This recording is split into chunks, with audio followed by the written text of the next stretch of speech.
Kepulauan Riau, gugusan Zamrud di utara Khatulistiwa, tempat di mana laut dan langit bersatu merangkai harmoni keindahan yang tak terhingga. Di pelukan samudra, Kepulauan Riau bersemayam anggun mewariskan pesona alam, jejak sejarah, dan denyut budaya yang tak lekang oleh waktu. Di balik keindahan laut Kepulauan Riau, tersembunyi potensi energi masa depan yakni hidrogen. Laut yang luas merupakan sumber elektrolisis air untuk produksi hidrogen hijau. 80% wilayah Kepri adalah laut potensi besar untuk energi air dan angin. Luasnya Laut Kepri menyimpan potensi besar untuk produksi hidrogen hijau berbasis energi terbarukan. Kini, transisi energi sedang berlangsung dari fosil ke sumber yang lebih bersih dan berkelanjutan. Hidrogen ini merupakan unsur yang paling ringan, tapi menyimpan energi yang luar biasa. Tapi sebenarnya apa sih hidrogen itu? Bicara tentang energi masa depan hidrogen, kenapa hidrogen? Karena dia menyimpan energi luar biasa hingga 142.351 megajoule per kilogram. Dan yang paling penting saat digunakan tidak menghasilkan emisi karbon, hanya uap air. Lalu, apa itu hidrogen? Dari mana kita bisa mendapatkan hidrogen? Berdasarkan pengertian hidrogen adalah unsur yang paling melimpah di alam semesta dan dikenal sebagai pembawa energi yang bersih, fleksibel, dan efisien.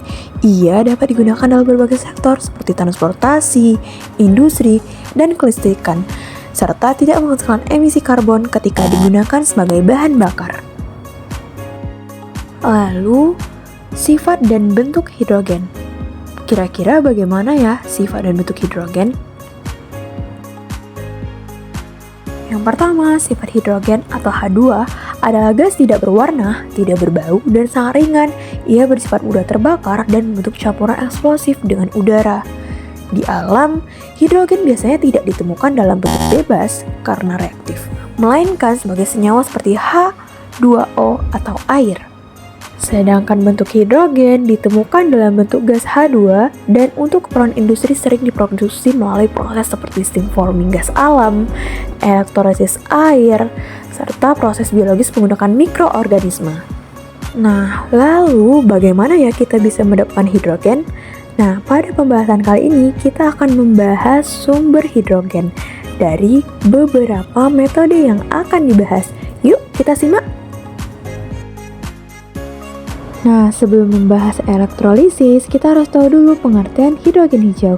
Hidrogen hijau merujuk pada gas hidrogen H2 yang dihasilkan melalui proses elektrolisis air menggunakan listrik dari sumber energi terbarukan seperti tenaga surya, angin, atau air. Karena proses ini tidak melibatkan emisi karbon, maka hidrogen yang dihasilkan disebut hijau. Untuk membedakannya dari hidrogen abu-abu atau biru yang berasal dari gas alam atau bahan bakar fosil lainnya. Disclaimer, penting hindari elektrolisis air laut langsung. Kenapa? Karena elektrolisis air laut secara langsung sangat tidak dianjurkan tanpa rekayasa sistem lanjutan karena dapat menghasilkan gas klorin atau Cl2 yang bersifat racun, korosif, dan sangat berbahaya bagi kesehatan serta infrastruktur. Di dalam elektrolisis terdapat rekomendasi yang dapat dilakukan. Yang pertama, gunakan air murni atau deionisasi atau distilasi. Lalu yang kedua, tambahkan elektrolit aman seperti KOH atau H2SO4. Yang ketiga, gunakan PEM atau AEM electrolyzer yang memisahkan produk dengan aman. Lalu yang keempat, jangan pernah gunakan air laut tanpa pre-treatment dan sistem pengaman. Lalu yang kelima, bila menggunakan air laut, pastikan memiliki sistem penangkap dan netralisasi gas klorin. Bicara mengenai hidrogen, kita bisa mendapatkannya di air laut. Kenapa air laut? Air laut itu 97% dari total air bumi, sumber yang praktis tak terbatas. Dan kalau kita bicara Indonesia, maka Kepulauan Riau adalah salah satu wilayah paling strategis untuk ini. Daerah maritim, dekat dengan perairan luas, dan punya potensi besar untuk integrasi energi terbarukan. Lalu, bagaimana proses elektrolisis air laut? Elektrolisis air laut adalah proses memecah molekul air menjadi oksigen dan hidrogen menggunakan arus listrik. Tapi ini bukan sekedar menyalakan listrik dan menunggu gas ya, ada reaksi kimia kompleks yang terjadi di dalamnya. Pada proses elektrolisis melibatkan dua elektroda, anoda terjadi reaksi oksidasi, sedangkan katoda terjadi reaksi reduksi. Reaksi utama ada oxygen evolution reaction, di mana 2H2O menghasilkan O2 ditambah 4H+ tambah 4 elektron. Yang kedua, chlorine evolution reaction, di mana 2Cl- menghasilkan Cl2 ditambah 2 elektron. Dan yang ketiga, hydrogen evolution reaction, di mana 2H2O ditambah 2 elektron akan menghasilkan H2 ditambah 2 OH-. Nah, lalu ada beberapa elektrolit yang mendukung proses ini. Ada H2SO4 atau asam sulfat, lalu ada NaCl atau garam dapur, lalu ada KOH dan NaOH. Ini merupakan basa kuat. Pada hasil proses ini akan menghasilkan gas H2 berada di katoda, sedangkan produk sampingnya berada di anoda, yaitu O2 atau Cl2. Lalu, apa hubungannya semua ini dengan Kepri? Sebagai wilayah kepulauan yang dikelilingi laut, Kepri punya akses langsung terhadap bahan baku air laut dan potensi energi terbarukan seperti surya dan angin. Inilah yang membuat produksi hidrogen dari air laut bukan sekedar teori. Di Kepri, ini adalah peluang nyata, strategis, dan sangat relevan untuk mendukung target Net Zero Emission 2050 nasional. Nah, metode selanjutnya adalah reformasi gas alam. Bagaimana ya cara memproduksi hidrogen ramah lingkungan dari sumber lokal seperti biogas? Ternyata, energi hidrogen dapat diproduksi dari metana melalui proses reformasi uap atau steam methane reforming atau SMR yang diperkuat dengan teknologi pemurnian seperti PSA atau pressure swing absorption. Lalu, apa itu SMR? Kira-kira apa peran SMR dalam produksi hidrogen? Jadi, SMR adalah proses konversi metana atau CH4 dan uap air H2O pada suhu tinggi menjadi hidrogen atau H2 dan karbon monoksida atau CO. Proses ini bersifat endotermik dan efisien dalam menghasilkan hidrogen skala besar. Dalam proses ini terdapat reaksi kimia yang terjadi. Yang pertama ada reaksi utama atau steam reforming, di mana CH4 bereaksi dengan H2O akan menghasilkan CO ditambah 3H2, yakni menghasilkan hidrogen dan karbon monoksida. Lalu yang kedua ada reaksi lanjutan atau water gas shift, yang dimana CO bereaksi dengan H2O akan menghasilkan CO2 ditambah H2, yakni menambah produksi hidrogen dari gas CO. Selanjutnya, peran teknologi pressure swing adsorption atau singkatannya PSA. Jadi, PSA ini merupakan metode pemurnian gas yang digunakan untuk memisahkan hidrogen murni dari gas-gas lain seperti CO2, CO, dan metana sisa sehingga diperoleh hidrogen berkualitas tinggi. Selanjutnya, keunggulan reformasi gas alam dalam produksi hidrogen. Nah, jadi ada efisien dalam skala besar, lalu cocok untuk dikombinasikan dengan teknologi pemurnian seperti PSA. Lalu sumber gas alam yang melimpah, biaya lebih rendah dibanding elektrolisis. Lalu, apa potensi yang dimiliki Kepri untuk penerapan teknologi ini? Wilayah Natuna yang termasuk Kepulauan Riau menyimpan cadangan gas alam terbesar di Asia Tenggara. Gas metana dari ladang ini bisa menjadi bahan baku utama untuk SMR. Lalu terdapat juga limbah organik dan biogas pulau-pulau seperti Bintan dan Mingga yang memiliki aktivitas pertanian dan peternakan yang menghasilkan limbah organik. Limbah ini bisa diolah menjadi biogas, sumber metana alternatif yang lebih terbarukan. Selanjutnya, kita akan membahas mengenai biomasa. Sebenarnya hampir mirip, tapi kita akan bahas sebenarnya apa itu metode biomasa dalam produksi hidrogen. Jadi, metode biomasa mengacu pada proses produksi hidrogen dari bahan organik seperti yang sudah disinggung sebelumnya, seperti limbah pertanian, kayu, atau limbah padat perkotaan. Nah, salah satu teknik ini digunakan adalah pirolisis. Apa itu?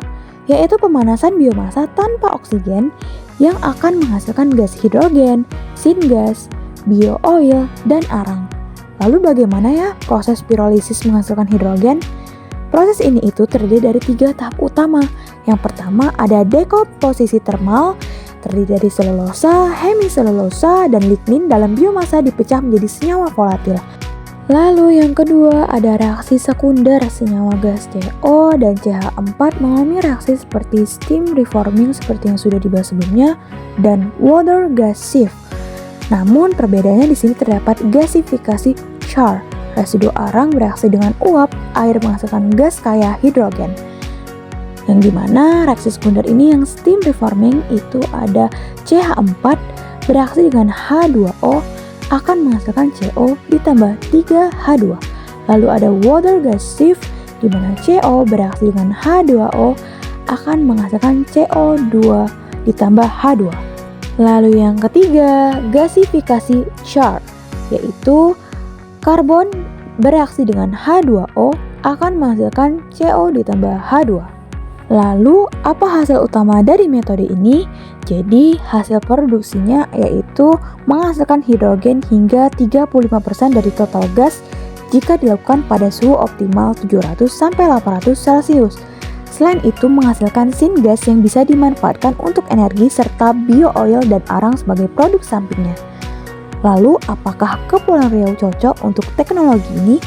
Jawabannya sangat cocok karena Kepri memiliki potensi besar dalam limbah biomasa dari sektor pertanian dan kehutanan di pulau-pulau seperti Lingga, Bintan, dan Karimun. Teknologi ini dapat menjadi solusi energi lokal mandiri sekaligus mengurangi limbah dan emisi karbon di wilayah maritim tersebut. Nah, itu dia teman-teman pembahasan mengenai beberapa metode pengembangan hidrogen hijau. Berdasarkan hasil pembahasan, pengembangan hidrogen hijau di Kepulauan Riau yang paling memiliki potensi paling besar elektrolisis air laut. Kenapa? Karena Kepri memiliki potensi energi terbarukan seperti matahari dan angin, serta dikelilingi oleh laut, kaya air laut yang bisa dimanfaatkan. Dengan ini dapat menciptakan energi yang lebih ramah lingkungan untuk masa depan. Nah, di mana metode elektrolisis air laut ini terdapat proyek nyata di Kepri. Selamat datang di acara Hydrogen Technology Development Seminar dengan tema Accelerating the Hydrogen Economy to Achieve Net Zero Emission in 2060 yang merupakan hasil kolaborasi antara PT PLN Batam dan Next Power Group.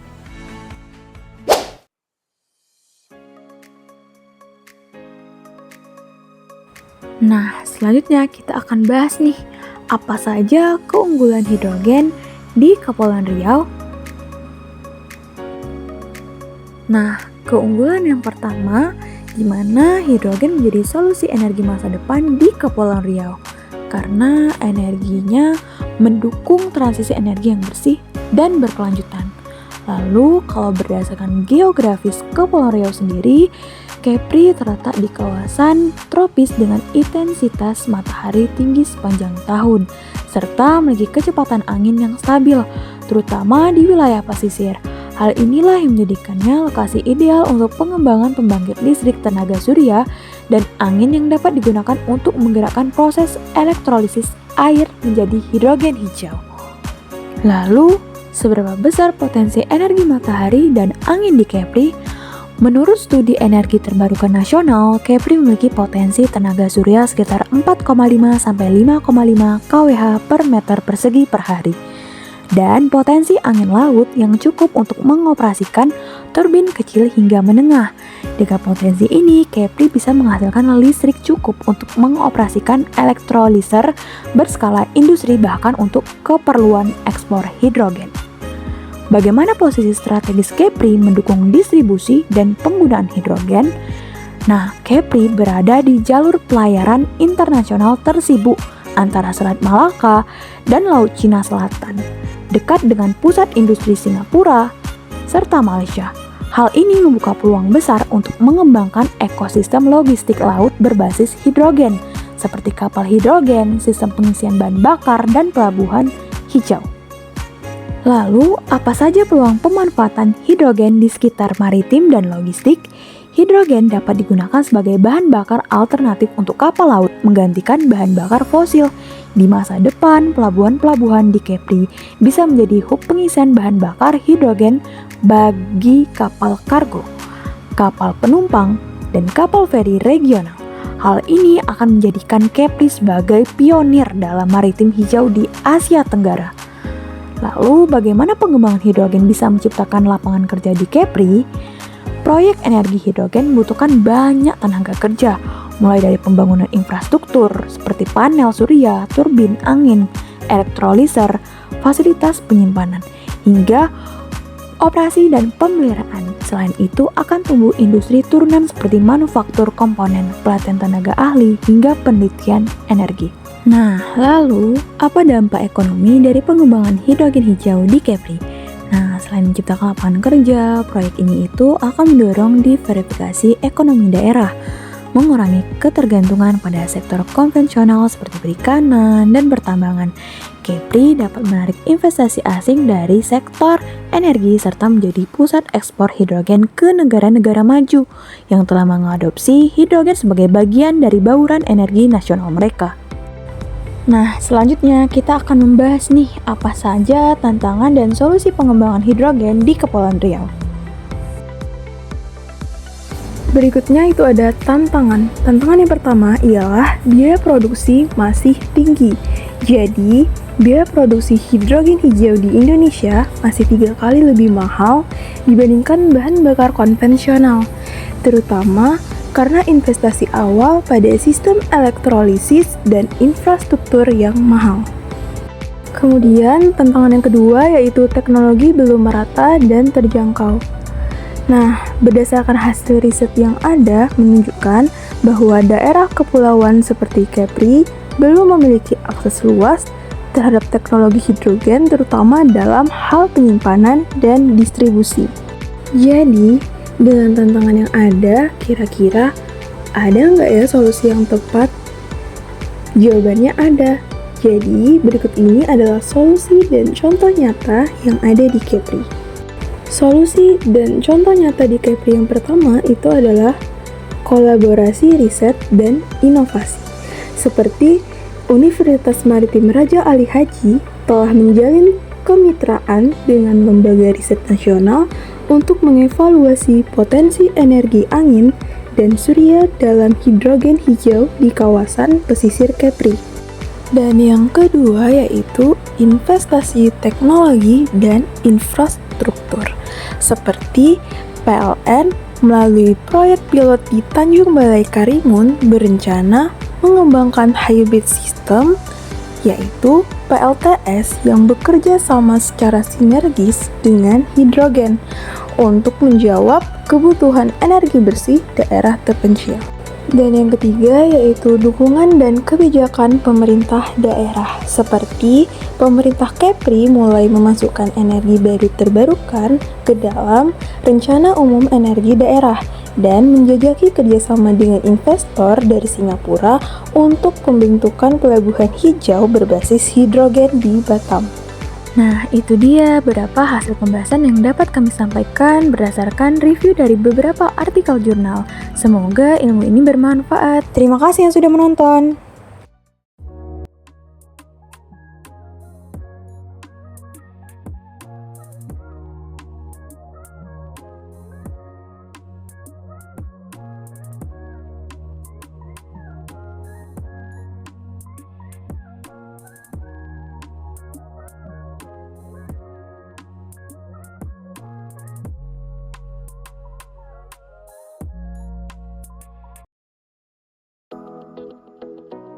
Baik, setelah saya menonton video yang dibuat oleh kelompok 2 mengenai potensi hidrogen khususnya di Kepulauan Riau, maka saya memberikan beberapa penilaian. Yang pertama dari segi informasi, dari segi informasi itu sudah cukup bagus, mulai dari potensi yang ada di Kepulauan Riau sampai juga pengolahan hidrogen, mulai dari elektrolisis dan menghasilkan dari biogas.